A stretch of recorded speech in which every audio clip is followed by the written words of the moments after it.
حضرت فاطمہ رضی اللہ تعالیٰ عنہ اپنے بابا نبی کریم صلی اللہ علیہ وآلہ وسلم سے بہت زیادہ محبت کرتی تھیں۔ ایک دفعہ آپ اپنے بابا نبی کریم صلی اللہ علیہ وآلہ وسلم کے گھر تشریف لائیں تو آپ نے پوچھا کہ بیٹی کیسے آنا ہوا؟ تو آپ نے اپنے دوپٹے کا پلو کھولا، اس میں سے روٹی کا آدھا حصہ آپ نے نبی کریم صلی اللہ علیہ وآلہ وسلم کی خدمت میں پیش کیا اور کہا کہ بابا یہ میں آپ کے لیے تحفہ لے کر آئی ہوں۔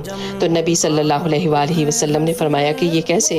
آپ فرمانے لگیں کہ حضرت علی نے کچھ کام کیا ہے اور وہ آٹا گھر لے کر آئے، میں نے ایک روٹی حسن کو، ایک روٹی حسین کو اور ایک حضرت علی نے کھائی، لیکن جب میں اپنی روٹی کھانے لگی تھی تو مجھے خیال آیا کہ شاید میرے بابا نے کچھ نہ کھایا ہوگا، تو یہ روٹی کا آدھا حصہ میں آپ کے لیے لے کر آئی ہوں، اسے قبول فرما لیجئے۔